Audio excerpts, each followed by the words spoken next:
Halo Sobat Energi, apa kabar? Kembali lagi bersama saya Mia Dharma dalam Ruang Tamu.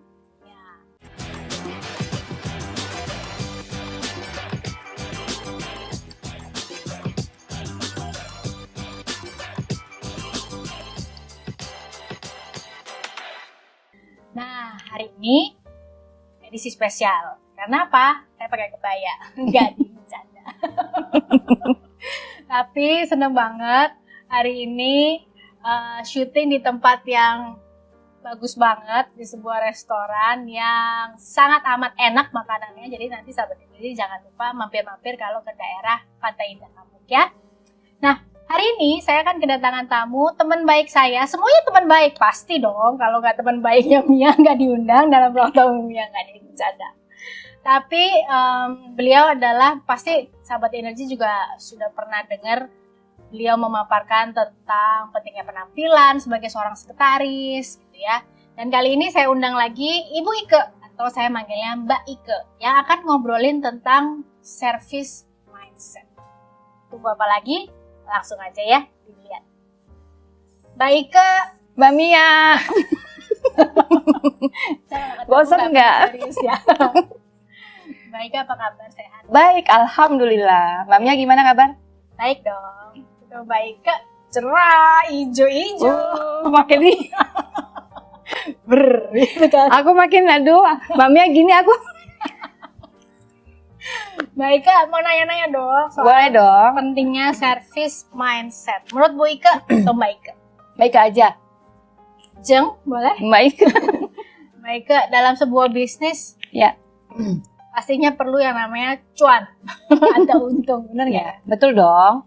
Tapi ada nggak sih cara yang efisien menurut Mbak Ike yang sudah malang melintang, mondar mandir di dunia bisnis, riwa-riwi, termasuk juga riuh-riuhnya, sat-set kalau Nah itu sat-set, bener. Menurut Mbak Ike ada cara yang efisien nggak untuk mendapatkan cuan? Cara yang efisien, misalnya kita bicara di korporasi nih, corporate ya. Corporate ya. Cara yang efisien, kalau cara yang efisien itu misalnya apa ya Mbak Mi? Misalnya harus merubah mindsetting kali gitu ya. Ini Merubah mindset, oke. Mindsetnya siapa ini?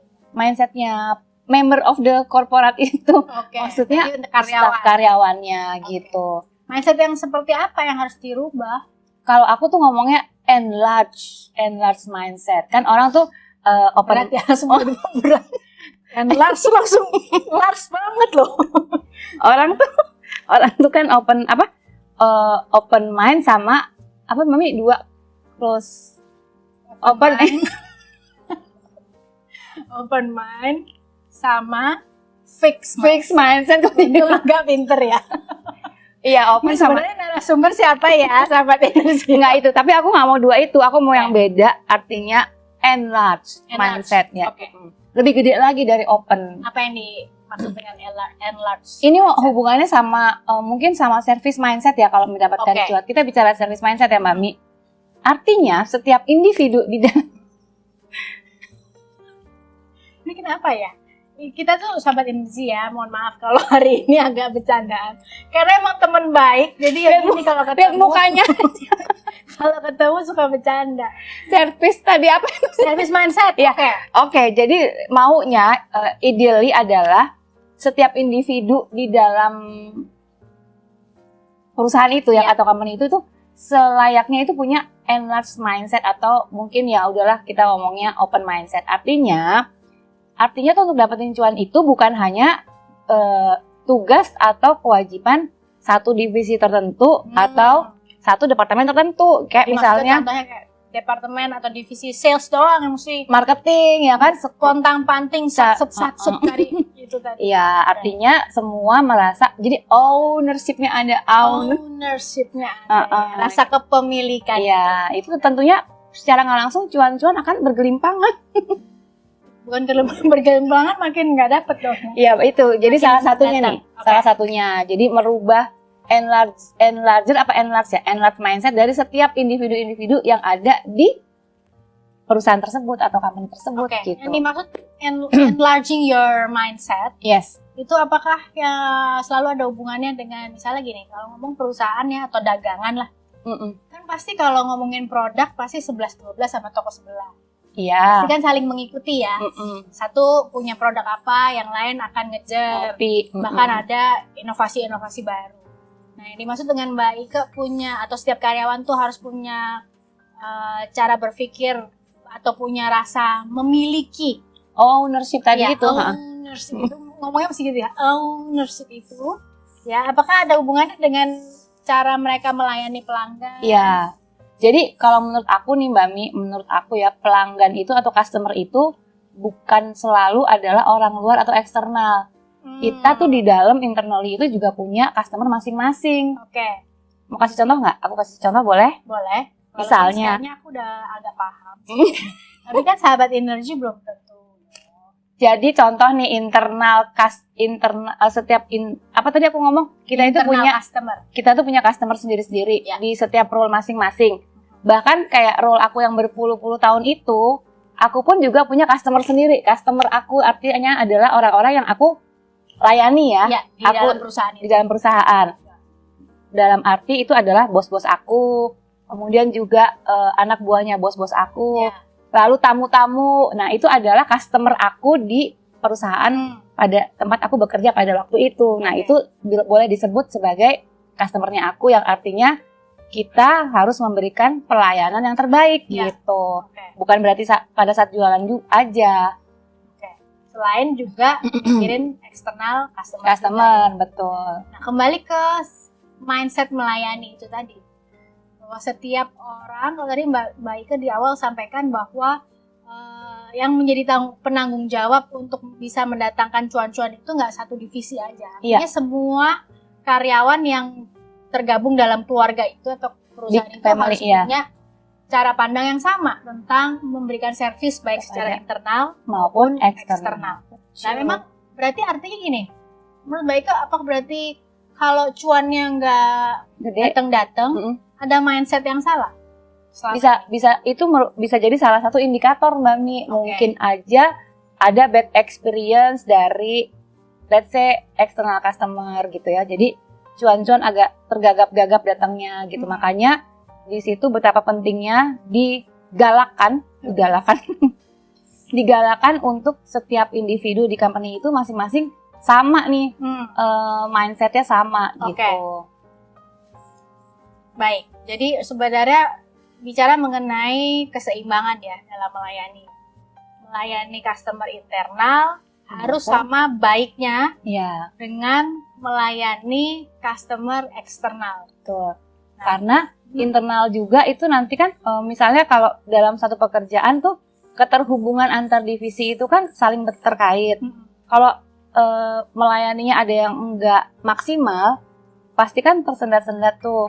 Antar divisi nih maksudnya. Antar divisi, misalnya kalau misalnya harus ada approval lah, let's say ya, di berbagai departemen yang bersama-sama approval, jangan yang satu itu lama di situ sehingga ke ujungnya itu ke eksekusi lama gitu, sehingga cuannya datangnya juga lama. Sesimpel itu sih pikirannya. Plus udah kesel dulu ya. Divisi yang lain, jadinya servis ke eksternalnya jadinya nggak maksimal gitu. Bener nggak sih kira-kira gitu? Sepertinya masuk akal ya. Tapi benar-benar kadang-kadang kita berpikir bahwa yang namanya servis atau melayani itu fokusnya hanya kepada pihak eksternal. Yang di luar. Padahal sebenarnya kita juga harus sama ngelayanin customer atau rekan-rekan kerja, teman-teman kerja nih sama divisi, di dalam dulu, atau antar divisi yang ibaratnya membangun situasi atau suasana yang menyenangkan kalau bekerja itu. Jadi semua happy. Iya, semua happy. Iya, solid. Jadi happy juga melayani customer yang dari dalamnya dulu diberesin nih. Disamain dulu persepsi itu disamain dulu sehingga keluar untuk eksternal customer udah yang terbaik gitu. Sebenarnya sederhana loh ya. Tapi sesuatu yang sederhana biasanya karena terlalu dipikirnya sederhana, kadang-kadang orang menyepelekan ya. Betul, kayak gini deh, boleh contoh lagi nih. Mungkin boleh sebut divisi GA. GA itu kan apa ya, yang Bagian tepat umum. bagian umum ya. Kalau bagian umum lama, misalnya lama mengeluarkan satu approval untuk beli sesuatu barang atau untuk mendatangkan barang, jadi kan akibatnya merembet kemana-mana tuh, merembet ke ketidakpuasan customer, Ya. merembet ke image perusahaan gitu. Oke. Sehingga hubungan yang dibina di dalam itu harus beres dulu. Kita si dapur umum, itu dapur umum sih, si GA itu Bagian umum, Mbak. harus memberikan servis nih, ini Ya. memberikan servis kepada kita yang di internally juga gitu, sebelum servis keluar terimbas oleh servis di dalam gitu. Kalau aku ya, bener nggak sih? Benar-benar. Tapi benar, bicara mengenai servis itu sesuatu yang sebenarnya sederhana ya. Kadang-kadang kita kalau ditanya teorinya udah ngerti nih, harus Iya. memberikan servis yang terbaik, yang excellent, yang prima, yang unggul. Tapi pertanyaannya balance nggak sih antara sikap kita ke internal sama sikap kita ke Eksternal nah, sebenarnya cuan itu datangnya akan lebih banyak datang kalau semua yang di dalam ini puas dengan layanan-layanan yang diberikan oleh masing-masing rekan kerjanya, sehingga moodnya bagus ya, happy, timnya solid, dimintain tolong nggak bete, nah nggak ada yang saling jegal, nggak ada yang saling sikut, sehingga betul. layanan keluarnya juga lebih baik. Luar biasa. Luar biasa. Ada tips nggak Mbak terakhir? Tips Buat- ya. Tips kan terakhir itu berarti Iya, dikit. kalau aku tuh tips. Jadi jangan punya sifat, kalau aku ya, kalau jadi please correct me if I'm wrong ya kan. Itu kalau aku tuh jangan mempersulit hidup orang lah. Artinya ya kalau dalam suatu cycle kehidupan berbangsa dan bernegara di kantor, agak berat ya ini. Tiba-tiba masuk ke bangsa dan negara. artinya kita tuh harus saling mendukung. Jangan sampai ingin mempersulit hidup orang lain supaya kita terlihat lebih penting. Kan suka ada individu yang mau dianggap penting dengan seneng tuh kalau orang merasa butuh sama beliau kayak gitu. Nah, jadi tolong kalau bisa dihilangkan sifat-sifat seperti itu. Karena kan sekarang itu zamannya kolaborasi beda ya. Bisa ada nyambung ke situ. Berkolaborasi di antara sesama staff internally sehingga keluarnya itu ekspektasi perusahaan dalam melayani eksternal customer tercapai dan cuan-cuan berdatangan. Gitu. Jadi jangan punya hati buruk, jangan punya hati jelek sama rekan kerja, jangan sama siapa aja sih ya. Jangan bikin, kalau Mbak Ike bilang, jangan punya pikiran untuk mempersulit hidup orang. Atau merasa dirinya lebih penting lah. Atau merasa diri kita tuh lebih penting daripada orang lain. No. Oke? Nih ya. Sahabat Energi, tips yang luar biasa dari Mbak Ike dalam hal service mindset atau bagaimana kita punya pemikiran mengenai layanan. Jadi sekali lagi poinnya adalah layanan itu nggak cuma fokusnya kepada pihak eksternal, tapi harus balance dengan pihak internal sehingga bisa mendatangkan cuan yang lebih banyak.